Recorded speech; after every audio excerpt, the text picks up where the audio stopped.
कहानी का नाम है गीदड़ का अभिमान हुआ चकनाचूर। चैनल को सब्सक्राइब करें और देखें स्टोरी। जंगल में एक गीदड़ भूख प्यास से बेचैन भटकता फिर रहा था। उसे कई दिनों से खाने को कुछ नहीं मिला था। वह भूख से व्याकुल हो जंगल में चला जा रहा था। अचानक ही उसके सामने शेर आ गया। गीदड़ स्वभाव से चालाक होता है, अतः उसने शेर को देखते ही बड़ी नम्रता से कहा, वनराज को तुच्छ गीदड़ का नमस्कार। नमस्कार नमस्कार, कहो कैसे हो? महाराज, आपके राज्य में वैसे तो सब सुखी हैं, मगर मैं दुखी हूँ। तुम्हें क्या दुख है गीदड़? महाराज, एक तो मैं तुच्छ गीदड़, दूसरा अकेला और भूखा। आप ही बताइए कि मैं कैसे सुखी हो सकता हूँ? मेरे भाग्य में तो दुख ही दुख है। इस दुखी जीवन से तो मरना ही अच्छा। गीदड़ ने रोते रोते कहा। शेर बोला, रो मत, तुम मेरे साथ रहो। खाने पीने की चिंता करना अब तुम मुझ पर छोड़ दो। गीदड़ मन ही मन बहुत खुश हुआ और शेर के साथ चल दिया। चलते चलते वे दोनों एक गुफा में पहुंच गए। उस गुफा में मांस देखकर गीदड़ की भूख और भी तेज हो गई। शेर ने गीदड़ से कहा, मित्र, तुम्हें भूख लगी होगी ना? हाँ महाराज, बहुत ज़ोर से भूख लगी है। देखो, हमारे सामने का मांस पड़ा है, पेट भर कर खा लो। इससे तो तुम्हारा पेट कई बार भर जाएगा। धन्यवाद महाराज, कहता हुआ गीदड़ उस मांस को खाने लगा। भूख उसे कई दिनों से तड़पा रही थी, अतः उसे खाने में आनंद आ रहा था। अब उसका पेट भर गया तो उसे नींद आने लगी। वह सो गया। दूसरे दिन जब शिकार को जाने लगा तो गीदड़ भी उसके साथ पीछे चल दिया। शेर ने गीदड़ को अपने पीछे आते देखकर कहा, मित्र, तुम हमारे मेहमान हो। तुम गुफा में आराम करो, हम अभी शिकार मार कर लाते हैं। महाराज, आप जंगल के राजा, आपको इस प्रकार जंगल में अकेले जाना शोभा नहीं देता। राजा के साथ मंत्री का होना बहुत ज़रूरी है। बात तो तुम ठीक कहते हो। हम जंगल के राजा होकर अकेले ही घूमते फिरे, इसमें हमारी शान नहीं। राजा के साथ एक मंत्री होना ज़रूरी है। ठीक है, आज से हम तुम्हें अपना मंत्री नियुक्त करते हैं। शेर ने गीदड़ को अपना मंत्री बना लिया। मंत्री बनते ही कुछ ही दिनों में गीदड़ को घमंड हो गया कि अब तो वह मंत्री है। वह छोटे मोटे जानवरों पर अपना रोब डालता।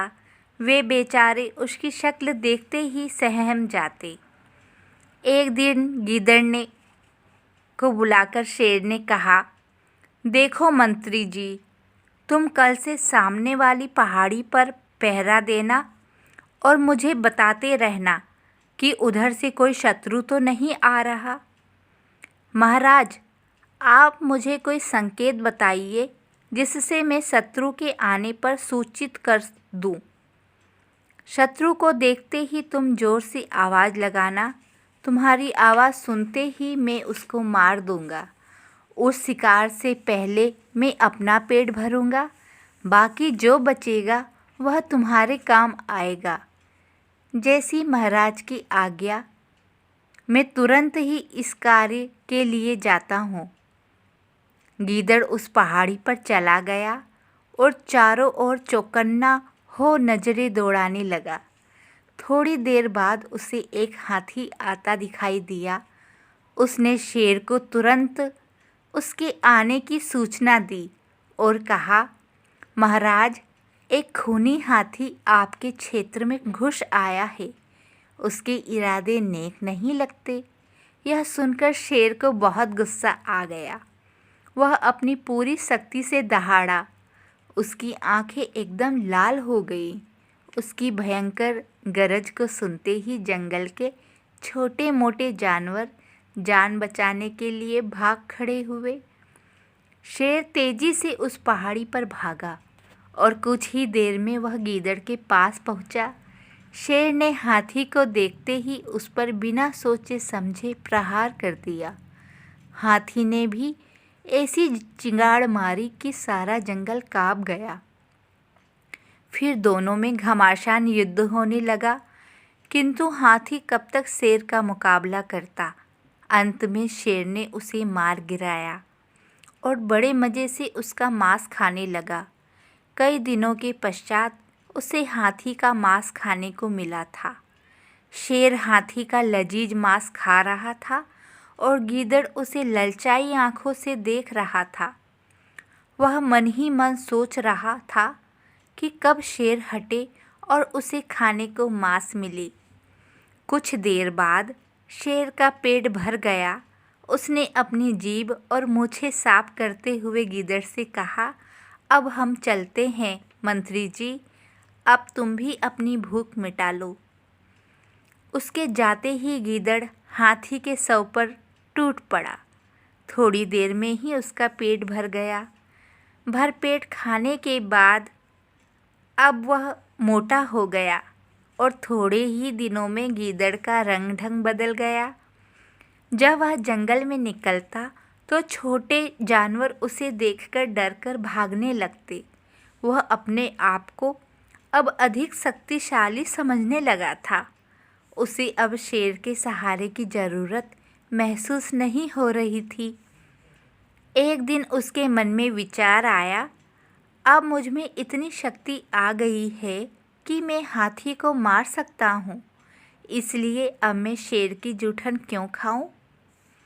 उसी समय गीदड़ शेर के पास गया और नम्रतापूर्वक नमस्कार करके बोला, हे वनराज, मुझे आपकी सेवा करते करते बहुत दिन हो गए। अब तो मैं आपसे आज्ञा लेने आया हूँ। अब मैं अपने घर जाना चाहता हूँ। शौक से जाओ मित्र, मगर एक बात का ध्यान रखना कि जो भी खाना तुम्हें मिले उससे थोड़ा बहुत कल के लिए अवश्य बचा कर रखना। मेरे साथ रहकर तो तुम्हें खाने की फिक्र नहीं थी, किंतु महाराज, आपके साथ रहकर अब मुझे शिकार करना आ गया है। अब मैं स्वयं ही शिकार करके अपना पेट भर सकता हूँ। देखो गीदड़, मैं यही अच्छी तरह जानता हूँ कि ना कोई तुम्हारा घर है और ना ही तुम्हें कहीं जाना है। तुम में अब शक्ति का अभिमान जाग उठा है और यह अच्छी बात नहीं। शिकार करना हर किसी के बस की बात नहीं। मैं तो तुम्हें यही सलाह दूंगा कि तुम यहीं पड़े रहो और सारी उम्र खाते रहो। हे जंगल के राजा, आपने जो कहा है वह सब सच है, मगर मैं अपनी शक्ति के बल पर जीना चाहता हूँ। बस एक बार मुझे अपनी शक्ति से जीने का अवसर दे दो। आप मेरे राजा भी हो और गुरु भी, इसलिए आप मुझे आशीर्वाद दो कि मैं अपने काम में सफल हो जाऊं। यदि तुम्हें अपने आप पर इतना भरोसा है गीदड़ महाराज, तो फिर आज से मेरे स्थान पर राजा बनकर बैठो और मैं तुम्हारा मंत्री बनकर शिकार देखने जाया करूँगा। मेरा राजपाट भी तुम ही संभालो। बस जैसे ही मुझे शिकार नज़र आएगा मैं तुम्हें आकर बोल दूँगा। गीदड़ तो यही चाहता था। शेर की बात सुनते ही उसकी आंखें चमक उठी।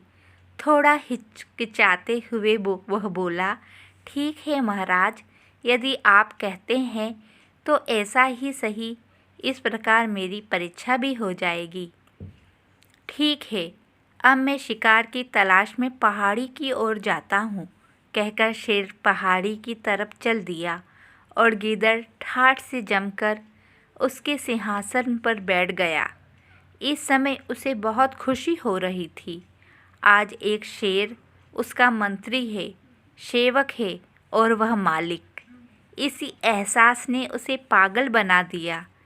अहंकार हर जीव का शत्रु होता है। अभिमान उसे ले डूबता है।